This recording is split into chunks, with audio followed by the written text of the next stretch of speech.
میں آپ کے بچے کو اپنا دودھ پلاؤں گی، پلیز مجھ سے نکاح کر لیں۔ مجھے ایک محفوظ شد اور میرے بچے کو ایک باپ کا نام کی ضرورت ہے۔ وہ لڑکی مکمل پردے میں اس کے سامنے تھی۔ سویر کو امریکہ میں خبر ملی کہ اس کے بھائی اور بھابھی کا کار ایکسیڈنٹ میں انتقال ہو گیا۔ وہ ارجنٹلی پاکستان آیا تو 3 ماہ کا اس کا بھتیجا بری طرح سے رو رہا تھا۔ اسے بچوں سے چڑ تھی، لیکن اس کا بلکنا ساویر سے برداشت نہ ہوا۔ وہ ایان کو گود میں اٹھاتا اسے بہلانے لگا۔ اسے مدر فیڈ کی عادت تھی۔ گھر کی ملازمہ مکمل پردے میں اس کے سامنے آئی۔ میں آپ کے بچے کو اپنے وجود سے فیڈ کروا دوں گی، آپ بدلے میں مجھے اور میرے بچے کو اپنا نام دے دیں۔ وہ اپنی بیوی کی جگہ کسی کو نہیں دینا چاہتا تھا، لیکن اس کا لاپتہ ہونا اور اس کے پیٹ میں پلتا بچہ اس کو مار دینے کی ضد نے اس کے دل بے مہر لگا دی۔ سویر نے اسے نکاح کر لیا، اس بات سے انجان کہ وہ لڑکی اس کی اپنی بیوی اور وہ بچہ اس کا اپنا ہی تھا۔ 2 سال پہلے اس کی حاملہ بیوی لاپتہ ہو گئی تھی اور یہ سمجھ رہا تھا کہ شاید وہ اس کا بچہ پیدا نہیں کرنا چاہتی، اسی لیے وہ اسے چھوڑ کر چلی گئی، لیکن وہ پاکستان میں اس کے اپنے گھر میں ملازمہ کے روپ میں وہ چکر کھا کر گرنے ہی لگی تھی جب زاویہ نے آگے بڑھ کر اسے اپنے مضبوط بازوؤں میں تھام لیا۔ اس کا دل تیزی سے دھڑک رہا تھا اور چہرے پر گہری تشویش کے آثار نمایاں تھے۔ کیا ہوا ہے ماہنور؟ تمہاری طبیعت تو ٹھیک ہے نا؟ زاویہ نے انتہائی فکر مندی سے اس کے زرد چہرے پہ دیکھتے ہوئے پوچھا۔ ماہنور نے ڈھال ہو کر اپنا سر اس کے کندھے پر ٹکا دیا اور دھیمی آواز میں بولی، پتہ نہیں زاویہ، کچھ دنوں سے عجیب سی طبیعت ہو رہی ہے۔ کبھی اچانک دل گھبرانے لگتا ہے، کبھی چکر آنے لگتے ہیں، سر گھومتا محسوس ہوتا ہے تو کبھی شدید متلی کا احساس ہوتا ہے، مجھ سے کھڑا بھی نہیں ہوا جا رہا۔ زاویہ نے چند لمحے کبھی سوچا، پھر اس کی آنکھوں میں جھانکتے ہوئے دھیمے سے پوچھا، کیا تمہاری پیریڈز کی لاسٹ ڈیٹ کیا تھی؟ ماہنور نے کچھ یاد کرنے کی کوشش کی اور کہا، پیریڈز کی لاسٹ ڈیٹ گزرے تو 20 دن ہو چکے۔ یہ سنتے ہی زاویہ کے چہرے پر ایک چمک سی آئی، لیکن اگلے ہی لمحے اس نے مصنوعی غصے سے کہا، تو تم نے مجھ سے پہلے کیوں نہیں بتایا؟ ہم ابھی اور اسی وقت ڈاکٹر کے پاس جائیں گے۔ ماہنور نے حیرت سے اسے دیکھا اور معصومیت سے پوچھا، لیکن میری اس طبیعت سے پیریڈز کا خیال لینے دینا، یہ تو معمولی کمزوری بھی ہو سکتی ہے۔ زاویہ نے مسکراتے ہوئے کہا، یہ تو اب ڈاکٹر ہی بتائے گا، تم بس تیار ہو جاؤ۔ نہیں، مجھے نہیں جانا۔ ماہنور نے ضد کرتے ہوئے پیچھے ہٹنے کی کوشش کی۔ خدا نہ خواستہ اگر مجھے کوئی بڑی بیماری ہوئی تو میں کیا کروں گی؟ مجھے اسپتالوں سے ڈر لگتا ہے۔ زاویہ نے اسے ٹوکتے ہوئے کہا، کام آن، پڑھی لکھی ہو کر ایسے جاہلوں والی باتیں کیوں کر رہی ہو؟ ماہنور کی آنکھوں میں آنسو آ گئے۔ اس نے زاویہ کا ہاتھ پکڑ کر کہا، زاویہ، مجھے تم سے دور نہیں ہونا، اگر مجھے کچھ ہو گیا تو؟ زاویہ نے اس کے گال پہ ہاتھ رکھا اور سنجیدگی سے کہا، ماہنور، اب ایک اور بات ایسی کہی تو یاد رکھنا، مجھ سے برا کوئی نہیں ہوگا۔ اگر آپ اپنی بھلائی چاہتی ہو تو خاموشی سے میرے ساتھ ہسپتال چلو۔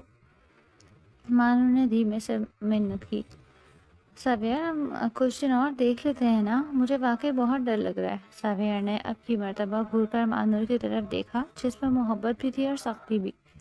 خاموشی سے چل رہی ہو یا میں خود اٹھا کر لے جاؤں؟ اس کے گھورنے پر وہ پیر پٹکتی ہوئی زاویہ کے ساتھ باہر آئی اور گاڑی میں جا کر بیٹھ گئی۔ ماہنور کا وہ اترا ہوا اور پھولا ہوا چہرہ دیکھ کر زاویہ کو اندر ہی اندر ہنسی تو بہت آ رہی تھی، مگر اس وقت وہ خود کو سنجیدگی کے مکھوٹے میں چھپائے بیٹھا تھا۔ وہ اچھی طرح جانتا تھا کہ اگر اس نے اس وقت ذرا سی بھی نرمی دکھائی تو ماہنور کسی صورت ڈاکٹر کے پاس نہیں جائے گی، اور جو شک زاویہ کو ہو رہا تھا اگر وہ حقیقت تھی تو اس کو ڈاکٹر کے پاس جانا بہت ضروری تھا، تاکہ معلوم ہو سکے کہ جو وہ سوچ رہا ہے وہ سچ ہے یا محض ایک وہم۔ گاڑی چلاتے ہوئے زاویہ کو دل ہی دل میں ایک انوکھی خوشی محسوس ہو رہی تھی، ایک ایسی امید جو اس کی زندگی بدلنے والی تھی۔ اس نے دل میں سوچا، ماہنور، جو میں سوچ رہا ہوں اگر وہ سچ ہوا تو ہمارے لیے کتنی بڑی خوشی کی بات ہوگی۔ ماہنور جو ابھی بھی خوفزدہ تھی اور کھڑکی سے باہر دیکھ رہی تھی، زاویہ کی طرف مڑی اور حیران ہوتے ہوئے کہنے لگی، کیا مطلب اس بات کا؟ مجھے سمجھ نہیں آئی، ہسپتال جانے میں خوشی کی کیا بات ہو سکتی ہے؟ زاویہ نے کوئی جواب نہ دیا اور کچھ ہی دیر میں وہ اسپتال کے کوریڈور میں بیٹھے ہوئے ڈاکٹر کے آنے کا انتظار کر رہے تھے۔ زاویہ نے بس اتنا کہا، ہاں بس اب ڈاکٹر آ جائے گا تو سب پتہ چل جائے گا۔ تھوڑی ہی دیر میں ان کی باری آئی۔ لیڈی ڈاکٹر نے مسکراتے ہوئے ماہنور کا استقبال کیا۔ جی مسز زاویہ، آپ کی یہ حالت کب سے ہے؟ ماہنور نے ہچکچاتے ہوئے اپنی ساری کنڈیشن بتائی۔ ڈاکٹر نے سر ہلایا اور اسے الٹرا ساؤنڈ کرنے کے لیے اندر لے گئی۔ ماہنور کا دل پوری طرح سے دھڑک رہا تھا۔ اسے لیٹتے ہوئے اصرار کیا، ڈاکٹر مجھے کوئی بڑی بیماری تو نہیں ہے نا؟ پلیز سچ بتائیں۔ ماہنور کی معصومانہ بات سن کر ڈاکٹر مسکرانے لگی اور مانیٹر پر دیکھتے ہوئے بولی، نہیں، یہ تو بہت خوشی کی بات ہے، آپ بے فکر رہیں، سب کچھ بالکل نارمل ہے۔ لیکن ڈاکٹر مجھے متلی کا احساس ہونا، چکر آنا، یہ سب کیوں ہو رہا تھا؟ ماہنور نے گھبرا کر پوچھا۔ ڈاکٹر نے پیار سے اس کے سر پہ ہاتھ رکھا اور کہا، دیکھیں ایسی حالت میں یہ سب ہونا بالکل نارمل ہے، اس میں کوئی بڑی بات نہیں ہے، یہ سب کچھ ہوتا ہے۔ ایسی حالت؟ کیسی حالت؟ مطلب میں کچھ سمجھی نہیں، ماہنور نے الجھ کر پوچھا۔ ڈاکٹر نے جیل صاف کرتے ہوئے کہا، چلیے آپ کے ہسبینڈ کے ساتھ ہی آپ کو یہ خوشخبری سناتی ہوں۔ باہر آ کر زاویہ بےتابی سے کھڑا ہوا۔ اس نے ڈاکٹر کو دیکھتے ہی پوچھا، ڈاکٹر آپ بتائیں نا، خاموش کیوں ہیں؟ مجھے بہت ڈر لگ رہا ہے۔ ماہنور نے زاویہ کا ہاتھ دبایا۔ زاویہ نے کہا، ماہنور پلیز بچوں جیسی حرکتیں مت کرو۔ پھر ڈاکٹر کی طرف متوجہ ہوا، ڈاکٹر کیا ہوا میری بیوی کو؟ الٹرا ساؤنڈ میں کیا آیا ہے؟ ڈاکٹر نے دونوں میاں بیوی کے پریشان چہرے کو دیکھا اور ہنستے ہوئے کہا، دیکھیں سب کچھ نارمل ہے، آپ پریشان مت ہو، سب کچھ بالکل ٹھیک ہے۔ آپ دونوں میاں بیوی اتنے پریشان کیوں ہیں؟ کیا یہ آپ کی پہلی اولاد ہے؟ اولاد؟ زاویہ کے دل کی دھڑکن جیسے ایک لمحے کے لیے رک گئی۔ اس نے مسکرا کر ڈاکٹر کی طرف دیکھا۔ جی ہاں، ڈاکٹر نے خوش دلی سے کہا، تو کیا آپ کو نہیں معلوم؟ مبارک ہو مسٹر زاویہ، آپ کی بیوی پریگننٹ ہے۔ یہ الفاظ سنتے ہی زاویہ کو لگا کہ وہ ساتویں آسمان پر پہنچ چکا ہے۔ اس کی خوشی کی کوئی انتہا ہی نہیں تھی۔ اس کے چہرے کی چمک اور آنکھوں کا سکون صاف واضح کر رہا تھا کہ یہ خبر اس کے لیے کیا معنی رکھتی ہے۔ زاویہ نے بے پناہ محبت اور خوشی سے ماہنور کی طرف دیکھا، لیکن اسی لمحے ماہنور کے چہرے کے تاثرات دیکھ کر زاویہ کے چہرے کی چمک اور خوشی مان بڑھ گئی۔ ماہنور کے چہرے پر کوئی خوشی نہیں تھی، بلکہ ایک عجیب سا خوف اور ناگواری تھی۔ کیا ہوا ہے ماہنور، تم خوش دکھائی نہیں دے رہی؟ زاویہ نے اس کا ہاتھ تھامتے ہوئے پوچھا۔ ماہنور نے اپنا چہرہ دوسری طرف موڑ لیا اور سخت لہجے میں بولی، مجھے یہاں پر گھبراہٹ محسوس ہو رہی ہے، میں گھر جانا چاہتی ہوں، میں گاڑی میں تمہارا انتظار کر رہی ہوں۔ یہ کہہ کر وہ تیزی سے کمرے سے باہر نکل گئی۔ سامنے بیٹھی انگریز ڈاکٹر ان دونوں کے اردو میں ہونے والی باتوں کو سمجھ نہیں پا رہی تھی، لیکن وہ ماحول میں اچانک پیدا ہونے والی کشیدگی کو محسوس کر چکی تھی۔ Is every thing okay? Doctor نے اپنے انگریزی انداز میں زاویہ سے پوچھا۔ زاویہ جو ابھی تک ماہنور کے اچانک بدلے ہوئے لہجے اور اس کے سرد رویے کی الجھن میں گم تھا، ڈاکٹر کی آواز پر ہوش کی دنیا میں واپس لوٹا۔ اس نے اپنے چہرے پر ایک مصنوعی مسکراہٹ سجائی اور صرف ہاں میں سر ہلا سکا، پھر جلدی سے اجازت لے کر گاڑی کی طرف گیا۔ گاڑی کے اندر کا ماحول گہرے سکوت میں ڈوبا ہوا تھا۔ ماہنور بالکل خاموش کھڑی باہر دیکھ رہی تھی کھڑکی سے، اور اس کی یہ خاموشی زاویہ کے اندر ہی اندر پریشان اور زخمی کر رہی تھی۔ زاویہ نے گاڑی سٹارٹ کی، لیکن خود پر قابو نہ رکھتے ہوئے پوچھا، ماہنور تم ڈاکٹر کی بات آدھی چھوڑ کر گاڑی میں کیوں آ گئی؟ یہ اتنی بڑی خوشخبری تھی۔ ماہنور نے نم آنکھوں سے زاویہ کی طرف دیکھا۔ گاڑی چل رہی تھی۔ اس نے زاویہ کا ہاتھ پکڑ کر ایک گہرا سانس لیا اور اپنے دل کا غبار نکالتے ہوئے کہنے لگی، زاویہ مجھے ابھی یہ بچہ نہیں چاہیے۔ زاویہ نے چونک کر اس کی طرف دیکھا، لیکن ماہنور اپنی بات جاری رکھتے ہوئے بولی، ابھی ہماری شادی کو وقت ہی کتنا ہوا ہے، یہ وقت ہمارے انجوائے کرنے کے لیے ہے نا۔ اس سب میں pregnancy, mood swings, delivery, weight gain اور پھر بچوں کی ذمہ داری، یہ سب مجھے ابھی نہیں چاہیے۔ میں اپنی زندگی بالکل پرفیکٹ گزارنا چاہتی ہوں۔ زاویہ کو ماہنور کی باتوں سے ایک گہرا جھٹکا سا لگا۔ اس نے ایک زوردار جھٹکے سے گاڑی سڑک کے کنارے روکی اور بے یقینی سے ماہنور کی طرف دیکھا۔ اس کا غصہ عروج پر پہنچ رہا تھا۔ تمہارا دماغ تو ٹھیک ہے؟ تم کیسی بے کی باتیں کر رہی ہو؟ تم چاہتی ہو کہ ہم یہ بچہ ضائع کروا دیں؟ زاویہ کا غصے سے برا حال تھا۔ اسٹیئرنگ پر ہاتھ رکھے اس کے ہاتھوں کی رگیں تن چکی تھیں اور آواز میں غیظ و غضب تھا۔ ماہنور نے اس کو غصے کی پرواہ نہ کرتے ہوئے کہا، زاویہ میں بس چاہتی ہوں کہ ہم کچھ سالوں کے بعد بچہ کریں، کم از کم 3-4 سال تو بچے کے بارے میں سوچے بھی نہ۔ مجھے ابھی اپنا کیریئر بنانا ہے، جاب کرنی ہے، خوب پیسہ کمانا ہے اور دنیا میں اپنا ایک نام بنانا ہے۔ میں اس بچے کی جھنجھٹ میں پھنس کر یہ سب نہیں کر سکتی، اور سچ تو یہ ہے کہ میں بچے کی اتنی بڑی ذمہ داری بھی اٹھانے کے قابل ہی نہیں ہوں۔ بچوں کو فیڈ کروانا، ان کے رونے کی آوازیں سننا مجھے بالکل پسند نہیں۔ اس سب سے سارا فگر بھی خراب ہو جاتا ہے، اور پھر میں تمہیں بھی پسند نہیں رہوں گی جب میں موٹی ہو جاؤں گی۔ اب کی مرتبہ اس نے ایک چلاک مسکراہٹ کے ساتھ زاویئر کا ہاتھ چھو کر اسے منانا چاہا، لیکن زاویئر کا دل اس کی ان باتوں سے ٹوٹ چکا تھا۔ زاویئر نے گہرے دکھ سے اس کا ہاتھ جھٹکا اور کہا، اگر تمہیں صرف اس بات کی فکر ہے کہ پریگننسی کے بعد تم موٹی ہو جاؤ گی تو تم میں میری دلچسپی ختم ہو جائے گی یا کم ہو جائے گی، تو یہ تمہاری صرف ایک بہت بڑی غلط فہمی ہے۔ ایسا کچھ نہیں ہوگا، میں ایسا کچھ نہیں ہونے دوں گا، میں تمہیں ہمیشہ اپنی پلکوں پہ بٹھا کے رکھوں گا، بلکہ اس بچے کے آنے کے بعد تمہاری اہمیت میری زندگی میں مزید بڑھ جائے گی۔ تم اس بات کو سمجھنے کی کوشش کیوں نہیں کر رہی ہو مانور؟ مانور نے جھنجھلا کر اپنا ہاتھ کھینچا۔ بس کر دو زاویئر، کیا بچہ بچہ لگا رکھا ہے؟ مجھے نہیں چاہیے یہ بچہ، اور یہ میرا آخری فیصلہ ہے۔ اگر تم کچھ نہیں کرو گے تو میں خود کوئی دوا کھا کر کچھ کر لوں گی۔ یہ سننا تھا کہ زاویئر کا تو جیسے دماغ پھٹنے لگا۔ اس نے زندگی میں کبھی خواب میں بھی نہیں سوچا تھا کہ اس کی محبت، اس کی بیوی، اس کی پہلی اولاد کو اس دنیا میں آنے سے پہلے ہی مارنا چاہے گی۔ بے وجہ اور شدید دکھ سے زاویئر کی آنکھوں میں آنسو آ رہے تھے، جنہیں وہ مسلسل پیچھے دھکیلنے کی کوشش کر رہا تھا۔ مانور نے ساتھ مہر اپنا چہرہ شیشے کی طرف کر لیا۔ زاویئر آج زندگی میں پہلی مرتبہ خود کو اس قدر بے بس محسوس کر رہا تھا۔ اس نے تلخی سے ہنستے ہوئے اسٹیئرنگ پر ہاتھ مارا اور کہا، شاید میری ہی غلطی ہے، اس وقت مجھے اپنی ماں کی بات مان لینی چاہیے تھی۔ یہ پسند کی شادیاں ایسی ہی ہوتی ہیں۔ مجھے تو تمہارے گھر بار کا، تمہاری فیملی کا، تمہارے بیک گراؤنڈ کا کچھ معلوم ہی نہیں تھا، پھر بھی میں نے سب کے خلاف جا کر تمہیں اپنا بنایا، تم سے سچی محبت کی، اور اب جب مجھے اپنے خاندان کے لیے والد چاہیے تو تم مجھ سے ایسے منہ موڑ رہی ہو جیسے مجھے جانتی ہی نہیں۔ زاویئر غصے اور دکھ کی انتہا میں کیا کچھ کہہ رہا تھا اسے خود بھی معلوم نہیں تھا۔ مانو نے دکھ اور ناراضگی بھری نگاہوں سے اس کی طرف دیکھا۔ اوہ، تو اب تم مجھے اس بات پر طعنے دو گے کہ تم نے مجھ سے شادی کر کے غلطی کی؟ اٹس اوکے مسٹر زاویئر، اگر آپ کو لگتا ہے کہ آپ نے مجھ سے غلطی کی ہے، آپ کو مجھ سے شادی نہیں کرنی چاہیے تھی، تو بے شک آپ اپنی یہ غلطی سدھار سکتے ہیں، مجھے طلاق دیں اور اپنی زندگی سدھار لیں۔ Shut up, just shut up Mehnoor, تمہیں پتا بھی ہے کہ تم کیا کہہ رہی ہو؟ زاویئر نے دھاڑتے ہوئے کہا۔ آپ کو معلوم ہے کہ آپ کیا کہہ رہے ہیں؟ مانور نے بھی اسی لہجے میں جواب دیا۔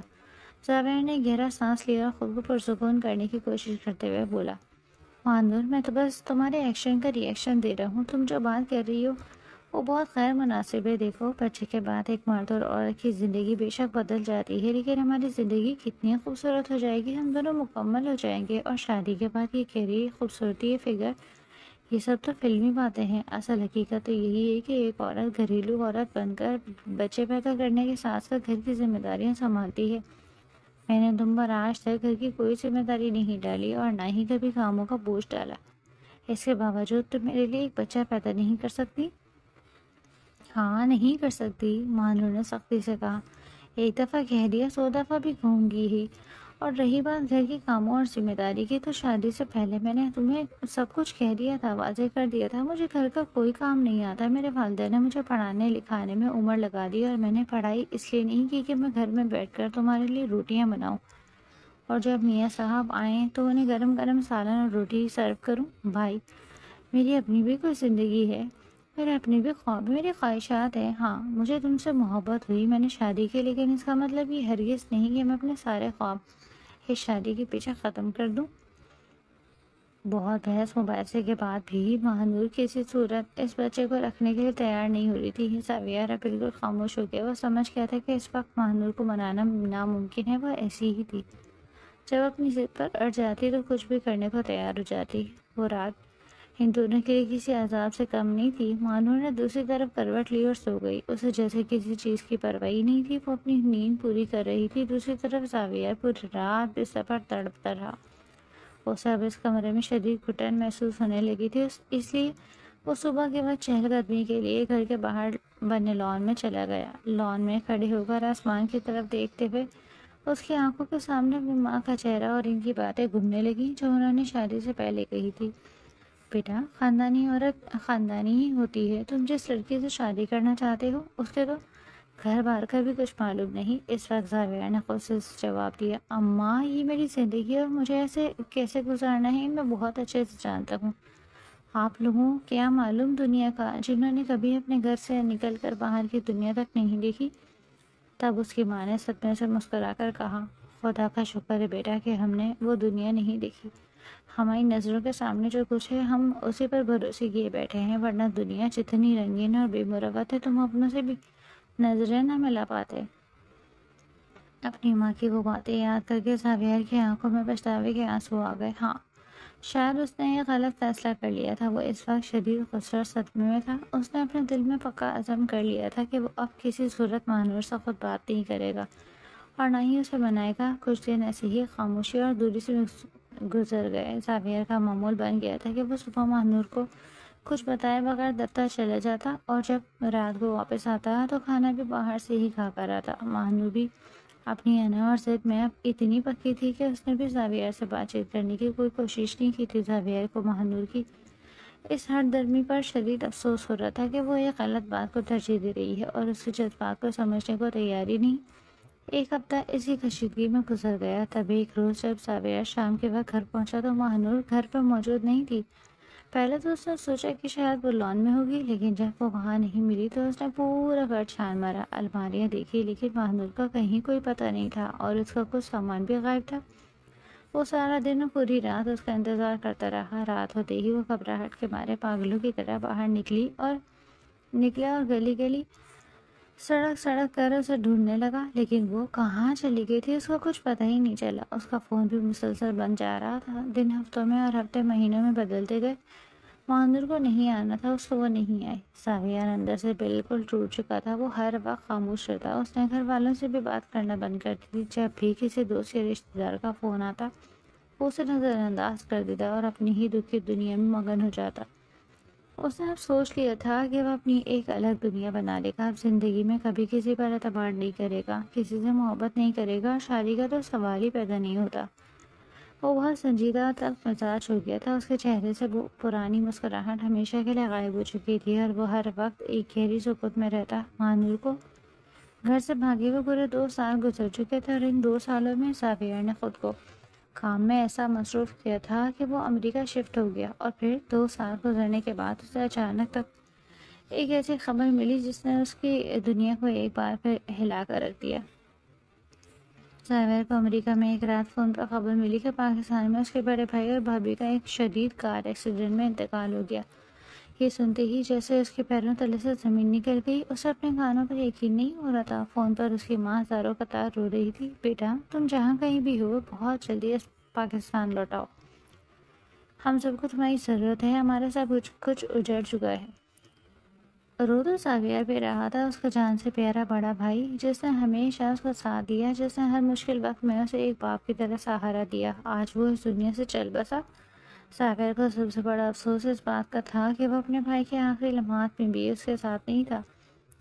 ہوائی جہاز میں بیٹھ کر پاکستان واپس آتے ہوئے اس کی آنکھوں کے سامنے اپنے بھائی کے ساتھ گزرے ہوئے بچپن اور جوانی کے دن کچھ لمحات گھوم رہے تھے، جب ان کی ماں کہتی تھی تم دونوں کسی دن مجھ سے پٹو کہ ہر وقت لڑتے رہتے ہو، کبھی میں نے تم دونوں کو نرمی اور پیار سے بات کرتے نہیں دیکھا۔ اور بھائی ہنس کر کہتا اماں بھائی کے پاس 20 روپے ہیں اور یہ مجھے نہیں دے رہا۔ پھر ماں دونوں کو پیسے دیتی اور وہ دونوں گھر سے باہر نکلتے ہوئے ایک دوسرے کے ہاتھ پہ ہاتھ مار کر ہائی فائی ہنستے۔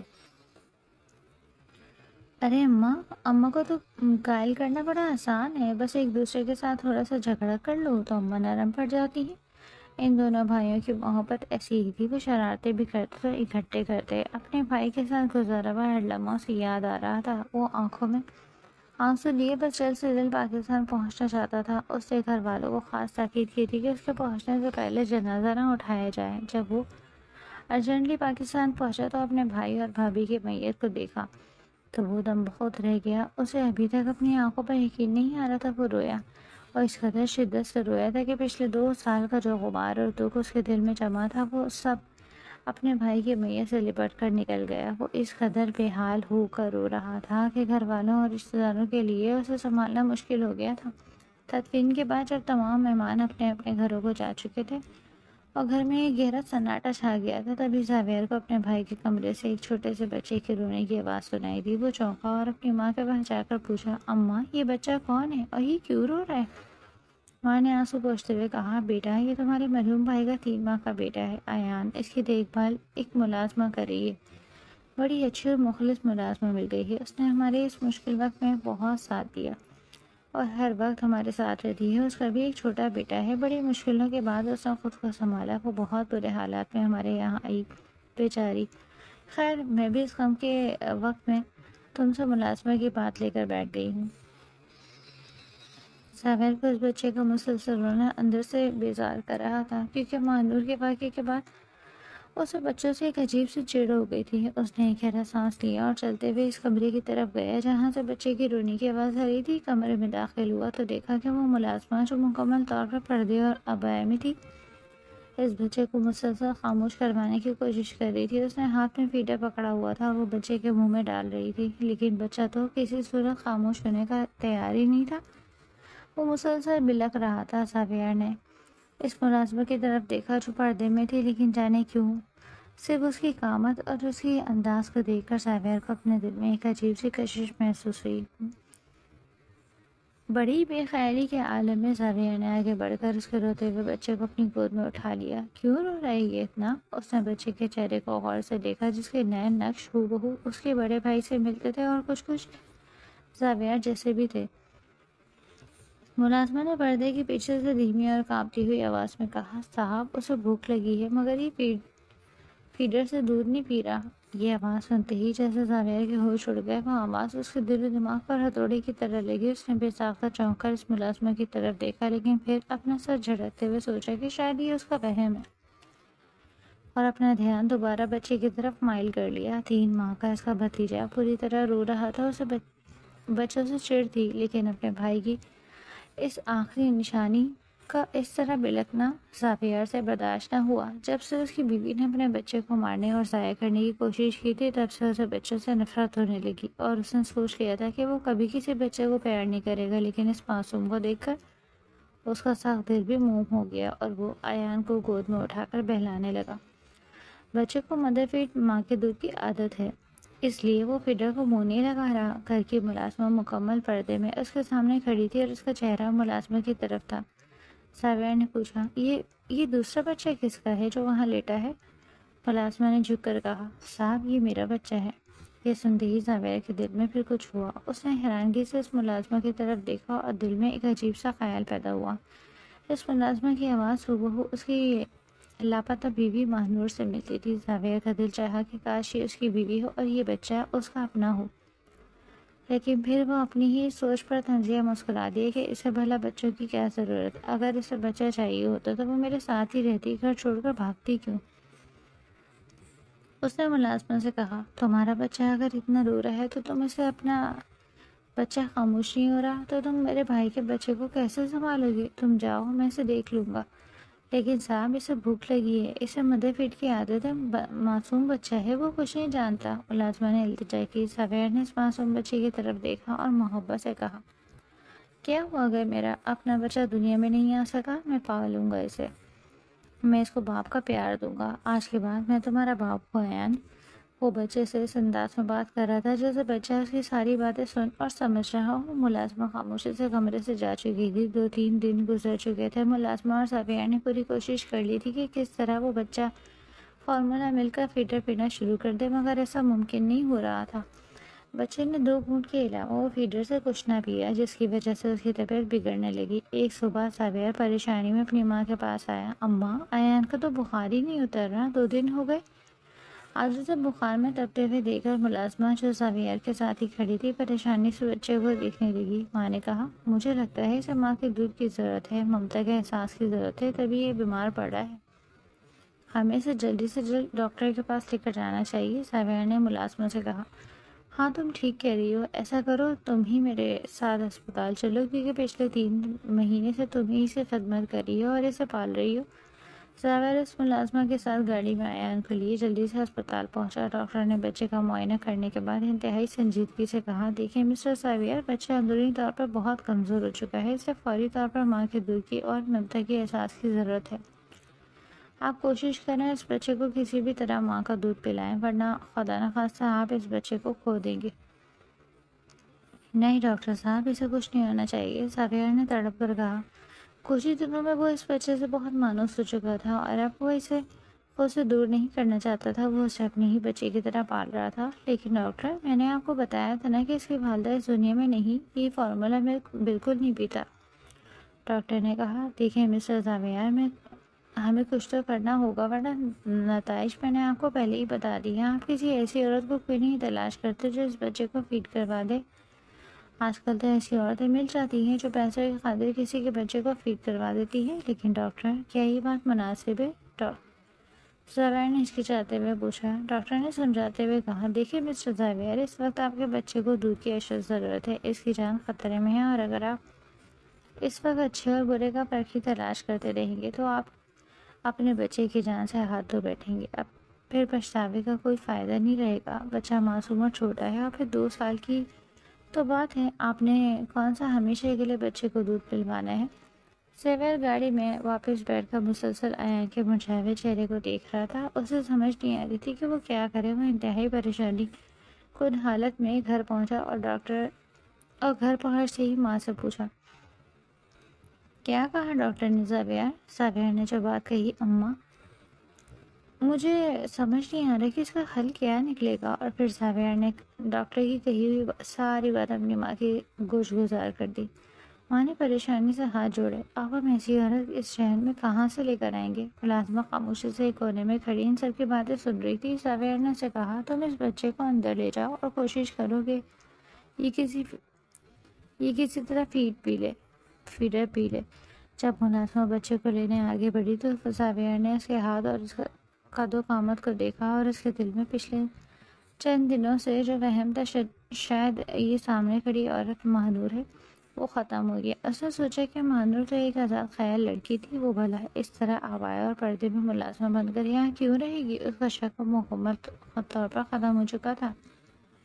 ملازمہ اس بچے کو اندر لے گئی، مگر وہ بچہ کسی صورت خاموش ہونے کو تیار ہی نہیں تھا۔ وہ مسلسل روئی جا رہا تھا۔ زاویئر اس کے رونے کی آواز سے تنگ آتا ہوا کمرے میں گیا اور غصے سے بولا، تم سے ایک بچہ سنبھالا نہیں جا رہا؟ کیوں یہ رو رہا ہے؟ اب اس کے رونے سے مجھے شدید اکتاہٹ محسوس ہو رہی ہے، اسے چپ کرواؤ، کچھ ایسا کرو کہ یہ روئے نہ۔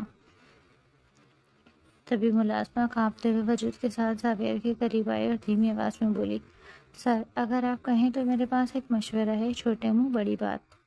بولو، کیا کہنا چاہتی ہو؟ زاویئر نے اصرار کیا۔ سر، آپ اس بچے کو مجھے دے دیں۔ وہ نظریں چلا رہی تھی، اسے سمجھ نہیں آ رہا تھا کہ وہ کس طرح بات کرے کہ کہیں زاویئر خفا ہی نہ ہو جائے۔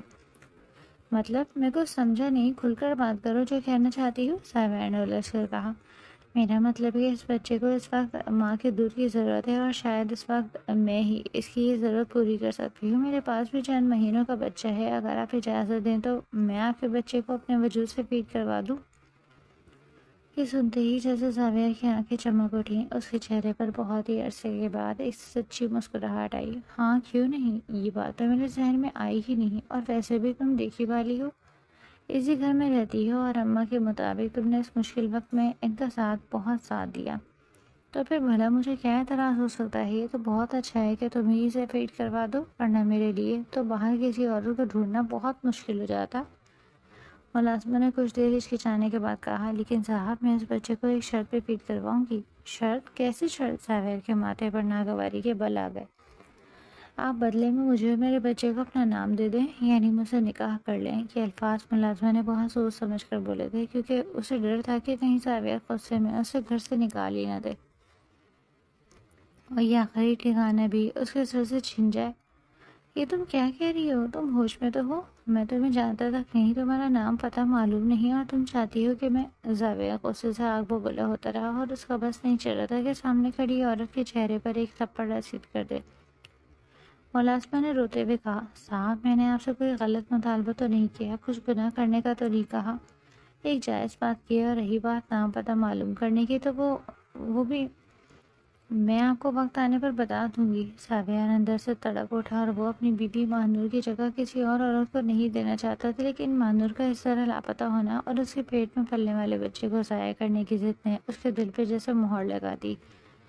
اسے سختی سے کہا، میں اب بغیر تصدیق کے کسی سے شادی نہیں کروں گا، اور تم جانتی ہو کہ میں پہلے سے شادی شدہ ہوں۔ ملازمہ نے کہا، مجھے اس بات سے کوئی فرق نہیں پڑتا، میں بھی تو شادی شدہ ہوں، بلکہ ایک بچے کی ماں ہوں۔ آپ ایک نیک دل انسان لگتے ہیں اور مجھے اپنے بچے کے لیے ایک ایسے ہی نیک دل انسان کے سہارے کی ضرورت ہے۔ میں نے اپنی زندگی میں بہت تکلیفیں دیکھی اور پچھلے 2 سالوں سے جو تکلیف میرے حصے میں آئی وہ برداشت کرنا میرے لیے آسان نہیں تھا۔ اگر آپ میری داستان سنیں گے تو یقیناً آپ بھی تکلیف میں مبتلا ہو جائیں گے۔ ساویہ کے چہرے پر ایک تلخ اور تنزیہ مسکراہٹ آئی۔ اسی دوران اس کی ماں کمرے میں داخل ہوئی۔ انہوں نے ملازمہ کی بات سن لی۔ ماں نے آگے بڑھ کر ساویہ کا ہاتھ پکڑا اور کہا، ساویہ بیٹا، یہ لڑکی بالکل ٹھیک کہہ رہی ہے، تم اس بچی سے بے شک نکاح کر لو۔ مجھے یہ بچی بہت اچھی لگتی ہے اور ہر لحاظ سے فرمانبردار ہے۔ مجھے ایسی ہی نیک بچی تمہارے لیے چاہیے تھی۔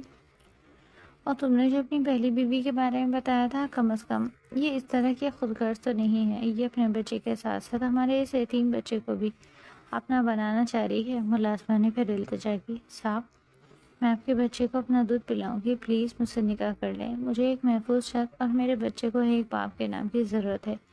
وہ لڑکی مکمل پردے میں اس کے سامنے کھڑی تھی۔ 2 سال پہلے اس کی حاملہ بیوی لاپتہ ہو گئی اور وہ یہی سمجھ رہا تھا کہ شاید وہ اس کا بچہ پیدا نہیں کرنا چاہتی، اس لیے وہ اسے چھوڑ کر چلی گئی۔ یہی وجہ تھی کہ وہ اب دوبارہ کسی عورت پر بھروسہ نہیں کرنا چاہتا تھا۔ ماں نے اسے سمجھاتے ہوئے کہا، بیٹا، ہر تکلیف میں ایک مصلحت ہوتی ہے، کیا پتا تم دونوں ایک دوسرے کے لیے بہترین ثابت ہو جاؤ۔ زاویہ نے دکھ بھرے انداز میں کہا، مگر اماں، زاویہ، ضروری نہیں کہ ہر مرتبہ انسان کو دھوکہ ہی ملے، ہمیشہ اچھے کی امید رکھنی چاہیے، ماں نے پیار سے کہا۔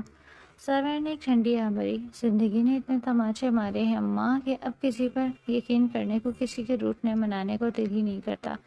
لیکن اماں، اگر آپ چاہتی ہیں تو میں اس لڑکی سے شادی کرنے کے لیے تیار ہوں۔ اب کی مرتبہ میں نہیں چاہتا کہ میں آپ کا دل دکھاؤں اور اس کی سزا مجھے ملے۔ اگلے ہفتے ہی ہمارا نکاح ہوگا، آپ مولوی صاحب کو بلا لیں، میں نکاح کروں گا اس سے۔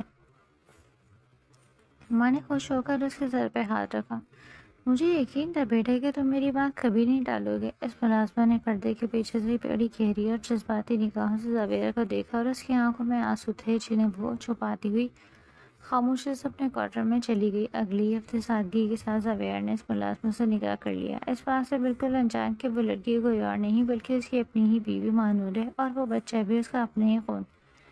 نکاح کے بعد جب وہ رات کو کمرے میں آیا تو اس نے اپنی نئی بیوی کو اپنی مکمل پردے اور نقاب میں دیکھا۔ اس کے پاس دونوں بچے موجود تھے۔ وہ اس وقت زاویہ کے بھتیجے ایان کو فیڈ کروا رہی تھی۔ زاویہ خاموشی سے اس کے پاس آ کر بیٹھ گیا۔ اب یہ پردہ کیسا؟ شوہر کے سامنے یہ پردہ کیوں کیا ہوا ہے؟ نہ جانے کیوں زاویہ کے دل میں ایک شدید تجسس پیدا ہوا۔ شاید یہ نکاح کا اثر اور اس کا تقدس تھا کہ وہ خود بخود اس عورت کی طرف مائل ہو رہا تھا۔ ملازمہ نے زاویہ کی طرف دیکھا اور اندر ہی اندر بری طرح گھبرانے لگی کہ نہ جانے تب کیا ہوگا جب اس کے چہرے سے پردہ ہٹے گا اور حقیقت سامنے آئے گی۔ کیا ہوا؟ مجھے ایسے کیا دیکھ رہی ہو؟ زاویہ نے پوچھا۔ تبھی ملازمہ کی آنکھوں میں آنسو دیکھ کر زاویہ پریشان ہو گیا، تم رو کیوں رہی ہو؟ تم کوئی گناہ تو نہیں کر رہی اور نہ میں تمہیں کوئی گناہ کرنے کا کہہ رہا ہوں۔ دیکھو ایسے مت کرو، مجھے تمہارے رونے سے تکلیف ہو رہی ہے۔ اب تو میری بیوی ہو، میں نہیں چاہتا کہ تمہاری آنکھوں میں ایک بھی آنسو آئے۔ جب بچے نے فیڈ کر لیا تو مہانور نے اسے نرمی سے ایک طرف لٹایا اور اچانک زاویہ کی گود میں اپنا سر رکھ کر پھٹ پھٹ کر رونے لگی۔ اس کے اس طرح اچانک گلے لگ کر رونے پر زاویہ ایک دم بکھلا گیا۔ کیا ہوا ہے؟ تم ایسے کیوں رو رہی ہو؟ آپ مجھے معاف کر دیں، خدا کے لیے مجھے معاف کر دیں۔ وہ اپنے ہاتھ جوڑے زاویہ کے سامنے بیٹھ گئی۔ زاویہ کو اب ایک عجیب سا احساس ہونے لگا۔ آخر ہوا کیا ہے؟ میں نے آپ سے بہت بڑا جھوٹ بولا، آپ کو دھوکہ دیا ہے، آپ مجھے معاف کر دیں گے نا؟ اس نے روتے ہوئے کہا۔ زاویہ کے چہرے پر ایک دھیمی سی مسکراہٹ آئی۔ اس نے مذاق کے انداز میں کہا، نہیں، میں تمہیں اس کی سخت سزا دوں گا۔ تبھی اس لڑکی کا پورا وجود کانپنے لگا۔ زاویہ نے اپنے ہاتھ آہستہ سے آگے بڑھایا، انتہائی نرمی سے اس کے چہرے سے وہ نقاب ہٹا دیا۔ جیسے ہی چہرے سے نقاب ہٹا، زاویہ کو لگا کہ جیسے ساتواں آسمان اس کے سر پہ آ گرا ہو۔ اسے اپنی آنکھوں پر یقین نہیں آ رہا تھا۔ وہ ایک زوردار جھٹکے سے بیڈ سے اٹھا اور پیچھے ہٹتا ہوا دروازے کے پاس جا کر کھڑا ہو گیا۔ اس کی آنکھیں بھی یقینی اور شدید حیرت سے پھٹی کی پھٹی رہ گئی۔ تم مہانور، تم یہاں پر؟ زاویہ کی آواز حلق میں پھنس گئی۔ زاویہ، میری بات سنیں، میں آپ کو حقیقت بتانا چاہتی ہوں۔ میں آپ کو ایک ایسا سچ بتانا چاہتی ہوں جسے سن کر شاید آپ کا دل میرے لیے نرم پڑ جائے۔ مہانور نے روتے ہوئے اس کے پاس آنے کی کوشش کی۔ مجھ تمہاری کوئی بات نہیں سنی، دفعہ ہو جائے یہاں سے ابھی کے ابھی۔ زاویہ غصے سے چیخا۔ نہیں، میں کہیں نہیں جاؤں گی، میں بہت مشکلوں سے آپ سے ملی ہوں زاویہ۔ ان 2 سالوں میں نے ایک بھی نماز ایسی نہیں چھوڑی جس کے بعد میں نے رو رو کر آپ کے لیے دعا نہ کی ہو۔ خدا ایک مرتبہ مجھے آپ سے ملا دے، میں اب آپ کو چھوڑ کر کہیں نہیں جاؤں گی۔ مانو نے اس کا پاؤں پکڑ لیے۔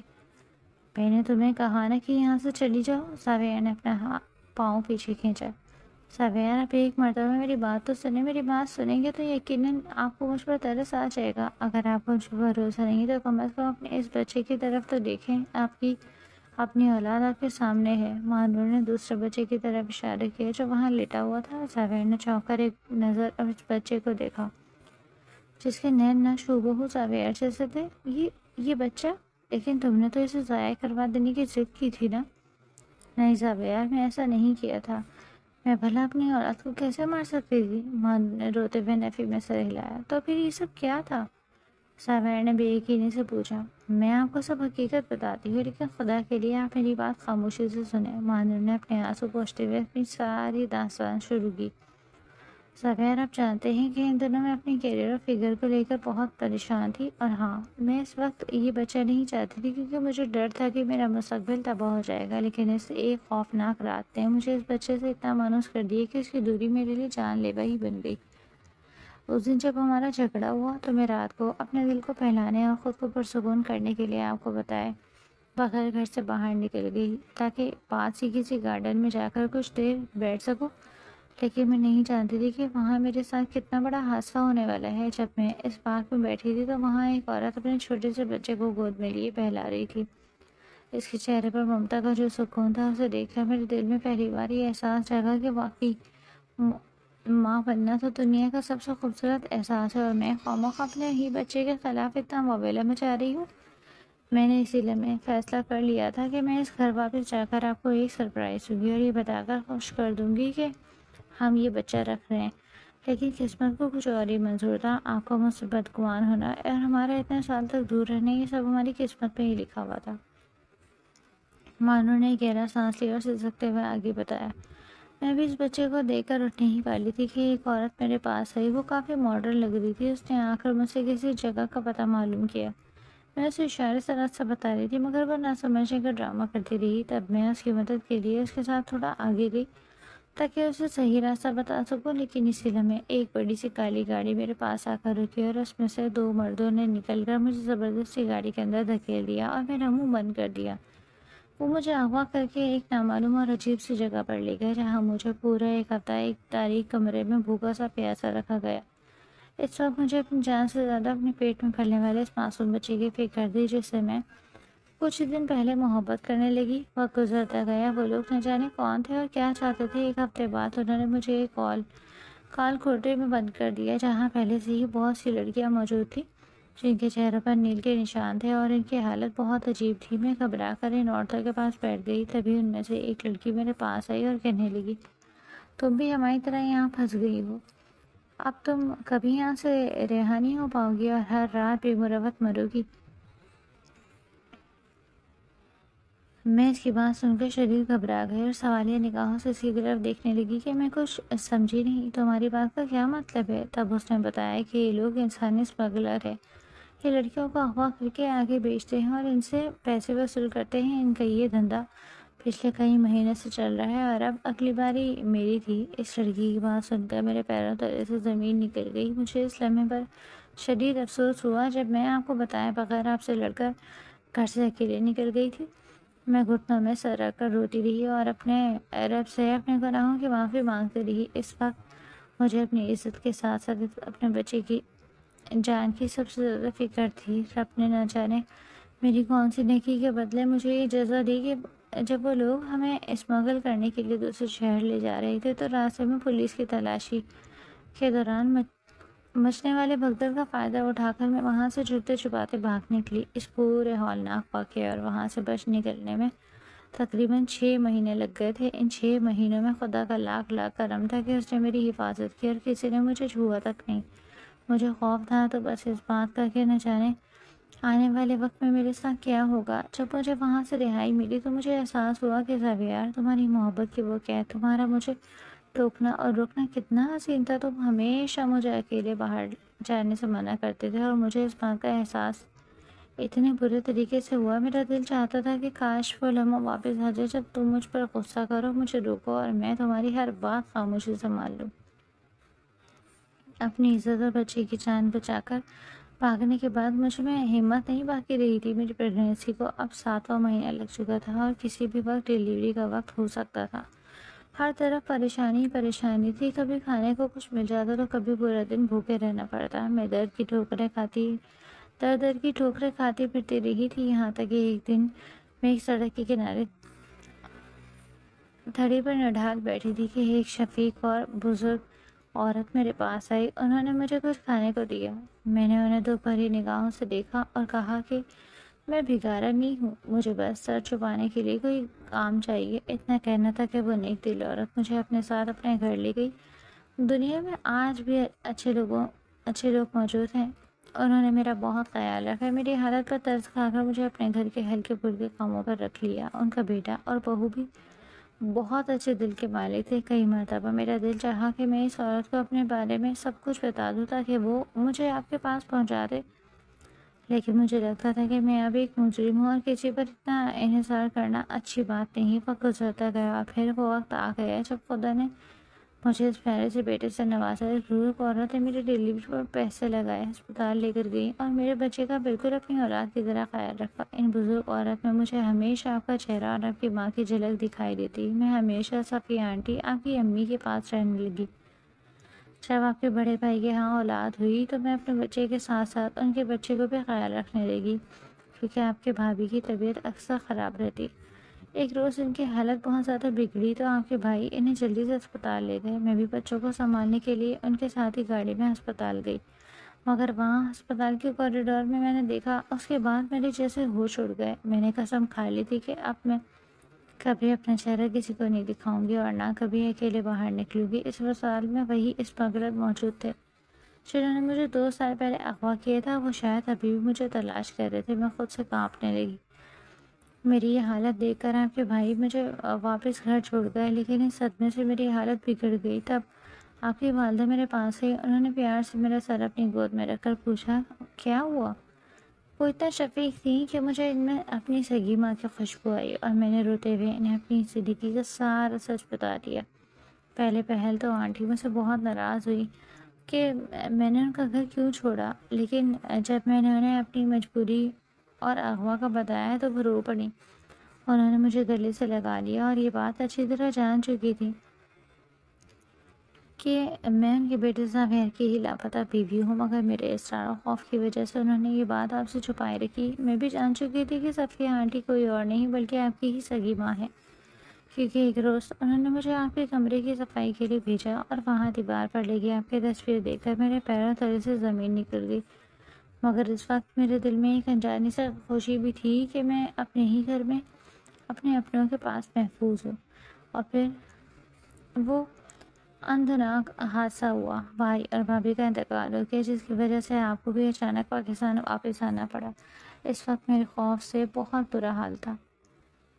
مجھے سمجھ نہیں آ رہی تھی کہ اگر آپ مجھے اچانک اس حال میں دیکھیں گے تو آپ کا رد عمل کیا ہوگا، کیا آپ مجھے کبھی معاف کریں گے؟ اس لیے میں نے آنٹی کے ساتھ مل کر یہ پردے کا پلان بنایا، اور پھر جب خدا کو ہمارا ملنا منظور ہوا تو سارے معاملے خود بخود سیدھے ہوتے چلے گئے۔ اس معصوم یتیم بچے کو میری ضرورت تھی اور آنٹی کے کہنے پر آپ نے مجھ سے نکاح کر لیا۔ اب آپ خود بتائیں زاویہ، کیا میں اب بھی غلط تھی؟ مانور نے رو رو کر اپنی 2 سالہ خوفناک داستان مکمل کی۔ زاویہ بے یقینی اور گہرے دکھ سے مانور کو دیکھ رہا تھا، اس کا سارا غصہ، ساری تحقیر کی اس داستان کے آگے پیچھے پگھل چکی تھی۔ مانور خاموشی سے اٹھی اور زاویہ کے کندھے پر ہاتھ رکھ کر اسے سینے پر سر رکھ دیا۔ میں جانتی ہوں کہ میں بہت بری ہوں، میں نے ماضی میں آپ کو بہت تکلیف پہنچائی، لیکن خدا جانتا ہے کہ اب کی مرتبہ میری نیت غلط نہیں ہے۔ میں نے آپ کے اس بچے کی حفاظت اپنی عزت سے بھی زیادہ کی ہے، کیونکہ میں اسے کھونا نہیں چاہتی۔ اگر میں اسے کھو دیتی تو میں آپ کی نظروں میں ہمیشہ ہمیشہ کے لیے گر جاتی۔ میں نے ہر پل اس بچے کی زندگی، اپنی عزت کی حفاظت کی دعائیں مانگی۔ آپ پلیز مجھے معاف کر دیں، خدا کے لیے مجھے معاف کر دیں۔ تبھی زاویہ نے مانور کی طرف دیکھا، اس کا سارا غصہ ایک طرف اٹھ چکا تھا۔ اس نے پچھلی تمام تکلیفوں کو بھلا کر مانور کو پوری طاقت سے اپنے سینے میں بھیج لیا۔ دونوں کی آنکھوں سے آنسو بہہ رہے تھے۔ کتنا تڑپا ہوں میں تمہارے بغیر مانور، مجھے ایک پل سکون نہیں آیا۔ میرا دل چاہتا تھا کہ بس اڑ کر تمہارے پاس پہنچ جاؤ۔ تم جہاں کہیں بھی ہو میرے پاس واپس آ جاؤ، میں تمہارا خیال رکھوں گا۔ لیکن تم تو مجھ سے اتنی دور چلی گئی تھی۔ اگر میں کبھی پاکستان واپس نہ آتا تو تم کیا کرتی؟ ساویر نے اس کے آنسو پوچھتے ہوئے پوچھا۔ مانور نے مسکرا کر کہا، میں نے کہا نا، رب کو ہمارا ملنا منظور تھا، اسی لیے تو ہر معاملہ خود بخود ٹھیک ہوتا چلا گیا۔ میں تو خدا کی شکر گزار ہوں کہ اس نے مجھے ایک بار پھر میرے شوہر سے ملا دیا۔ ساویر نے ایک نظر بیڈ پر سوئے ہوئے اپنے بچے کی طرف دیکھا۔ مانور کو ایک طرف اس نے اپنے بیٹے کو گود میں اٹھایا اور جا بجا اس کے چہرے کو چومنے لگا۔ کبھی اسے اپنے سینے سے لگاتا جسے کوئی صدیوں کا پیاسا کسی دریا پر پہنچ گیا ہو۔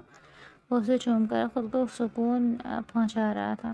میری جان، میرا بچہ، شکر ہے خدا کا کہ اس نے مجھے اتنی خوبصورت اولاد دی، ورنہ میں تو ساری زندگی اسی دکھ میں گزار دیتا کہ میرا پہلا بچہ اس دنیا میں آنے سے پہلے ہی ختم ہو گیا تھا۔ مانو روتی ہوئی دوبارہ اس کے پاس آئی اور اس کے پیروں سے پاس بیٹھ گئی اور بولی، زاویہ، آپ نے مجھے سچ میں معاف کر دیا نا؟ مجھے ابھی تک اس بات کا احساس ہے کہ میرے ماضی میں آپ کو کتنی تکلیف دی۔ لیکن زاویہ اس وقت مانور کے رونے کو نظر انداز کرتے ہوئے اپنے بچے کو پیار کرنے میں مصروف تھا، جس پر مانور کے چہرے پر یہ خوبصورت مسکراہٹ آ گئی۔ وہ جانتی تھی کہ زاویہ کا غصہ ختم ہو چکا اور وہ بس تھوڑا سا وقت لے رہا ہے، اس لیے اس نے صبر سے کام لیا اور بیٹھ کے دوسری طرف لیٹے ہوئے اپنے بھتیجے ایان کو اٹھا کر اپنے سینے سے لگا لیا، جسے اس وقت ماں کے دودھ کی سب سے زیادہ ضرورت تھی۔ مانور نے اب اس گھر کو پوری طرح اپنا گھر سمجھا اور اسے دل سے سنبھالا۔ وہ گھر کے ہر فرد کا بہت خیال رکھتی تھی، یہاں تک کہ زاویہ بیگم ہر وقت اس کی تعریفیں کرتی نہیں تھکتی۔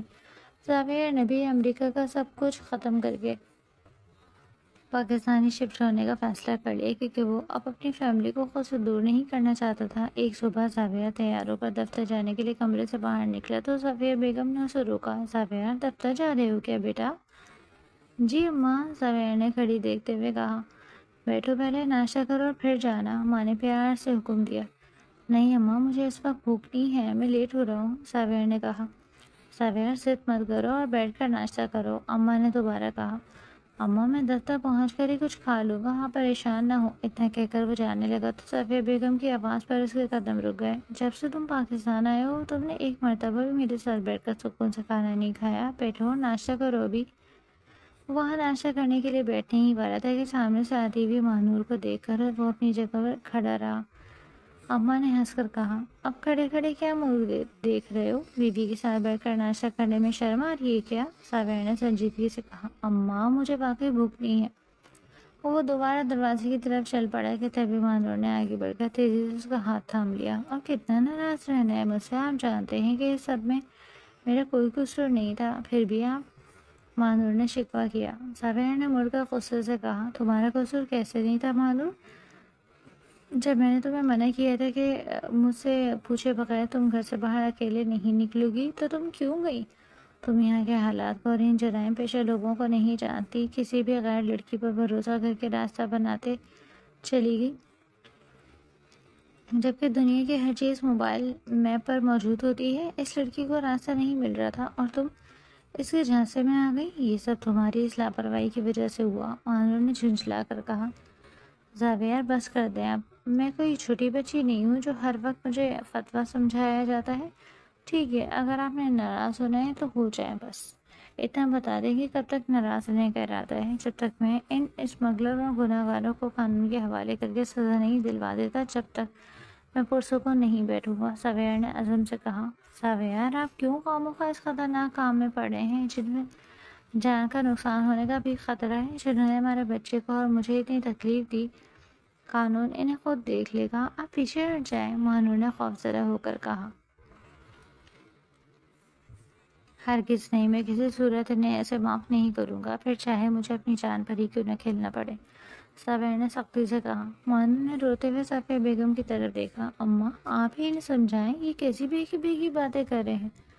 صفیہ بیگم نے سنجیدگی سے کہا۔ بیٹا، زاویہ بالکل ٹھیک کہہ رہا ہے، ایسے مجرموں کو اگر کھلا چھوڑ دیا جائے تو وہ کسی نہ کسی کی بیٹی، ماں، بہن یا ایسے ہی اغوا کرتے رہیں گے اور گھر اجاڑتے رہیں گے۔ لیکن اماں، مجھے اس وقت زاویہ کی ضرورت ہے، انہیں اس بات کی سمجھ کیوں نہیں آ رہی؟ اگر میرا نہیں تو اپنے اس چھوٹے بچے کا ہی خیال کر لیں، اپنے اس یتیم بھتیجے کا خیال کر لیں جس کی ذمہ داری انہوں نے خود لی تھی۔ زاویہ، خدا کے لیے چھوڑ دیں اس بات کو، ماہنور نے التجا کی، تاکہ وہ پھر سے تم پر یا ہمارے خاندان پر حملہ کریں۔ اب مجھ میں اتنی ہمت نہیں مانور کہ میں تمہیں یا اپنے بچوں کو دوبارہ کھو دوں، اس لیے بہتر ہے کہ تم اپنے کام سے کام رکھو اور مجھے اپنا کام کرنے دو۔ اتنا کہہ کر زاویہ اس کی مزید کوئی بات سنے بغیر تیزی سے گھر سے باہر نکل گیا۔ ماہنور کے دل میں ایک عجیب سا خوف پیدا ہو گیا تھا۔ وہ ہر وقت بس زاویہ کے بارے میں سوچتی رہتی اور جب بھی وہ گھر آتا اسے سمجھانے کی کوشش کرتی، مگر زاویہ بھی اپنی ضد کا پکا تھا اور اسمگلر اس گینگ کو پکڑوانے کے لیے پولیس کے ساتھ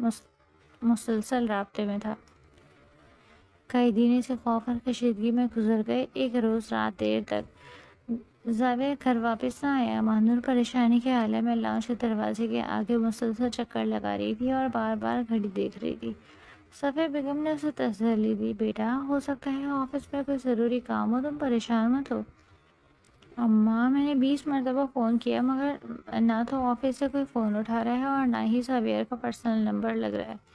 میرا دل بہت بری طرح سے گھبرا رہا ہے۔ میں نے 1000 مرتبہ سمجھایا تھا کہ چھوڑ دیں اس معاملے کو، مگر نہیں۔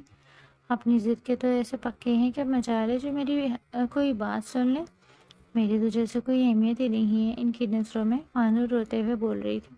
اسی لمحے زاویہ جب باہر کے دروازے پر پہنچ چکا تھا، ماہنور کی یہ بات سن کر اس کے چہرے پر ایک گہری مسکراہٹ آ گئی۔ اس نے دل میں سوچا، تو میڈم دل دل میں میرے لیے اتنا تڑپ رہی ہیں؟ کوئی بات نہیں، میں نے بھی 2 سال ایسے ہی تڑپ تڑپ کے گزارے ہیں۔ اب تمہیں بھی احساس ہوگا کہ آئندہ کبھی ایسی غلطی نہیں کرنی اور شوہر جس بات سے منع کرے اس سے باز آ جانا ہے۔ تبھی اس نے دروازے پر زور سے دستک دی۔ ماہنور پاگلوں کی طرح بھاگتی ہوئی دروازے کے پاس پہنچی، جلدی سے لاک کھولا اور سامنے زاویہ کو کھڑا دیکھ کر بنا کچھ سوچے اس کے سینے سے لگ کر پھوٹ پھوٹ کر رونے لگی۔ کہاں رہتے تھے آپ؟ آپ کو اندازہ بھی ہے کہ میں کتنا پریشان ہو گئی تھی؟ آپ کو کسی کی جذبات کا کوئی احساس ہی نہیں، بس بدلہ لینا ہے، سزا دینی ہے مجھے۔ آپ کے اس رویے سے مجھے اس بات کا یقین ہو گیا ہے کہ آپ کے ہاں معافی کی کوئی گنجائش نہیں ہے، آپ غلطی کی سیدھے سزا دیتے ہیں۔ تو یاد رکھیے گا مسٹر زاویہ، اگر آپ کو کچھ بھی ہوا، اگر آپ کو ہلکی سی بھی آنچ آئی تو میں بھی آپ کو ساری زندگی معاف نہیں کروں گی، اگر آپ کو میری ضد کا بخوبی اندازہ ہے۔ اتنا کہتے ہی وہ اپنے آنسو پوچھتے ہوئے تیزی سے اپنے کمرے میں چلی گئی۔ صفیہ بیگم نے آگے بڑھ کر زاویہ کو ٹوکا، زاویہ بس کر دو اب، اس بچی کو کیوں اتنا پریشان کرے ہو؟ اماں، جو وہ 2 سال میں تڑپا ہوں اس کا کیا؟ آپ جانتی ہیں اس کے ساتھ کتنا بڑا حادثہ ہوا؟ میں بس ان مجرموں کو انجام تک پہنچا رہا ہوں۔ آج پولیس نے ان سب کو گرفتار کر لیا ہے، زاویہ نے جواب دیا۔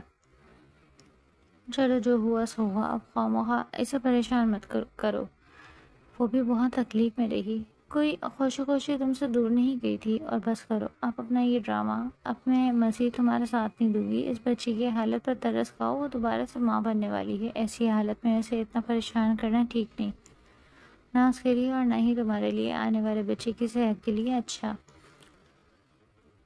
صفیہ بیگم نے مسکرا کر ایک بڑا انکشاف کیا۔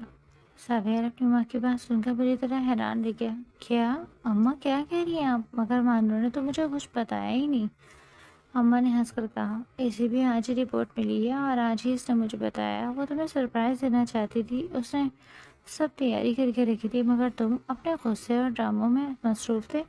یہ سنتے ہی زاویہ بھاگنے والے انداز میں اپنے کمرے کی طرف لپکا۔ جیسے ہی وہ کمرے میں پہنچا، وہاں کا منظر دیکھ کر اس کے چہرے پر ایک گہری اور دلنشین مسکراہٹ آ گئی۔ پورے کمرے میں خوبصورت رنگ برنگے غبارے لگے ہوئے تھے اور سامنے ٹیبل پر ایک چاکلیٹ کا کیک پڑا تھا جس پر کریم سے لکھا ہوا تھا، فادر ٹو بی اگین۔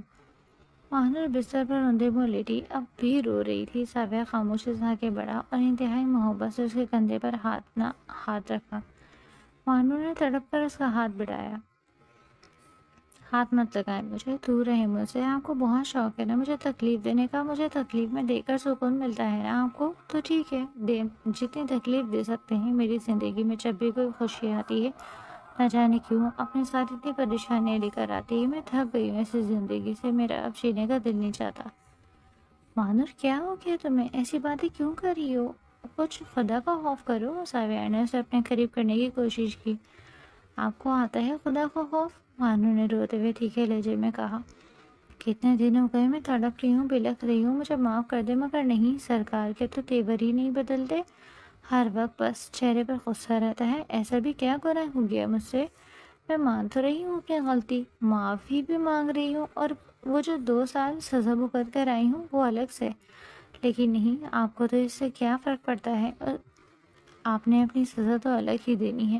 تو ٹھیک ہے، دے سزا، میں بھی اب ڈھیٹ بن جاؤں گی، اور جب تک اس وجود میں جان ہے میں آپ کی ہر سزا بھگتنے کے لیے تیار ہوں۔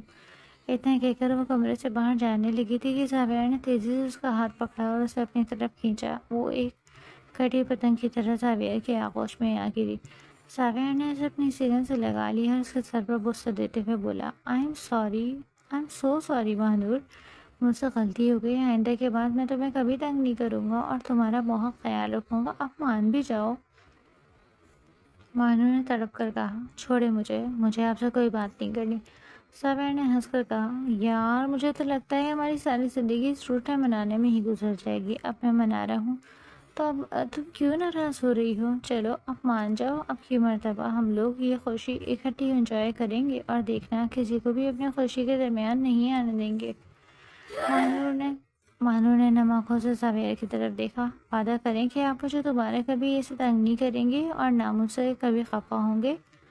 ہاں بابا، وعدہ رہا، اب کبھی خفا نہیں ہوں گا، زاویہ نے اس کے آنسو پوچھتے ہوئے محبت سے کہا۔ خدا نے زاویہ اور مانور کو اس مرتبہ ایک بہت ہی خوبصورت بیٹی سے نوازا تھا۔ ڈیلیوری کے وقت مانور کی تکلیف اور حالت دیکھ کر زاویہ کے رونگٹے کھڑے ہو گئے۔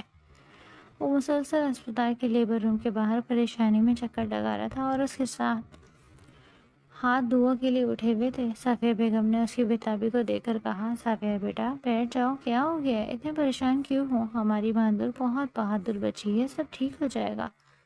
اماں، وہ بہادر اندر درد سے زاویہ کی آواز کانپ رہی تھی۔ فکر مت کرو بیٹا، وہ پہلی مرتبہ ماں نہیں بن رہی، وہ بالکل ٹھیک ہو جائے گی، اور تمہارا بچہ بھی۔ اماں نے تسلی دی، مگر زاویہ کو کہاں سکون آنا تھا۔ جب تک مہنور کی ڈیلیوری مکمل نہیں ہوئی وہ اندر ہی اندر تڑپتا رہا۔ تھوڑی دیر بعد لیبر روم کا دروازہ کھلا اور ایک نرس ایک چھوٹی سی معصوم بچی کو کپڑے میں لپیٹے باہر آئی۔ اس نے مسکراتے ہوئے کہا، مبارک ہو مسٹر زاویہ، آپ کے یہاں بیٹی ہوئی ہے۔ زاویہ نے اس وقت اس بچی کی طرف دیکھا تک نہیں۔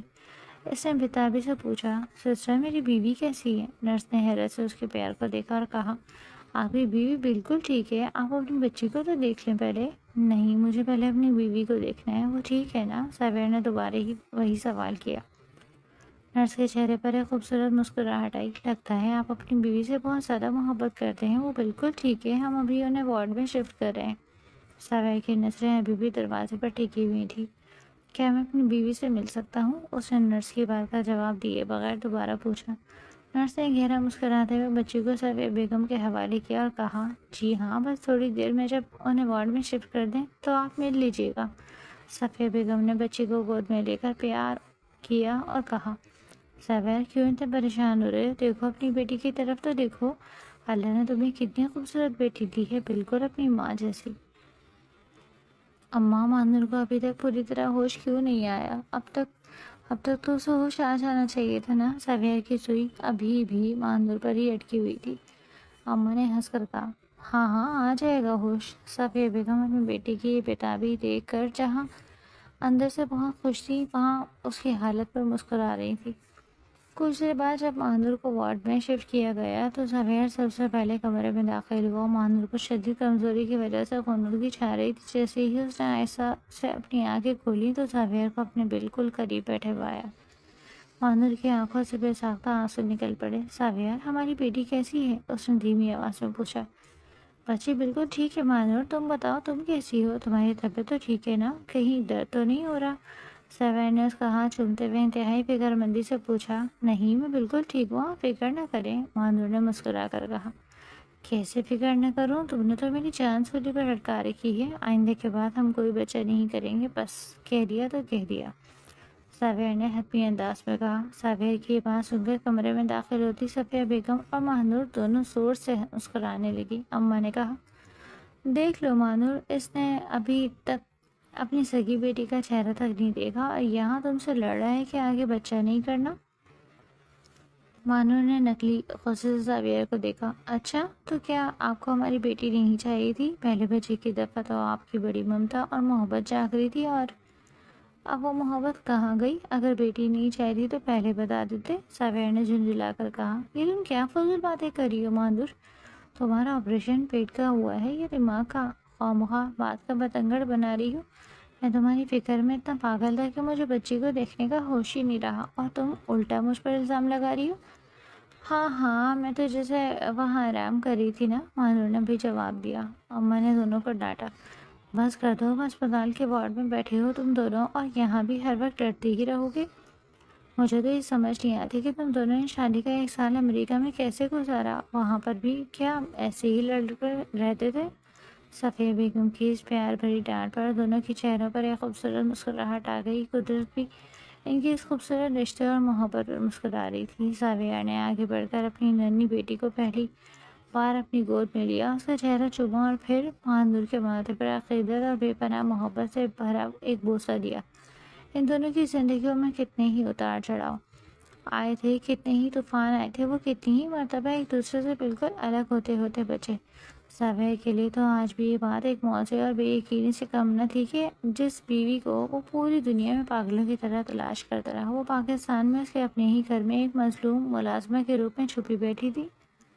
لیکن آج اس کی وہ طویل تلاش ہمیشہ کے لیے ختم ہو چکی تھی۔ غم کے سیاہ بادل چھٹ چکے تھے اور خوشیوں نے ان کی زندگی میں اپنے پر پھیلا دیے تھے۔ وہ دونوں اب ایک دوسرے کے ساتھ بے حد خوش اور پرسکون تھے، اور ان کی یہی کھٹی میٹھی نوک جھونک صفیہ بیگم کے دل کو اور ان کے گھر کو ہر وقت آباد رکھتی تھی۔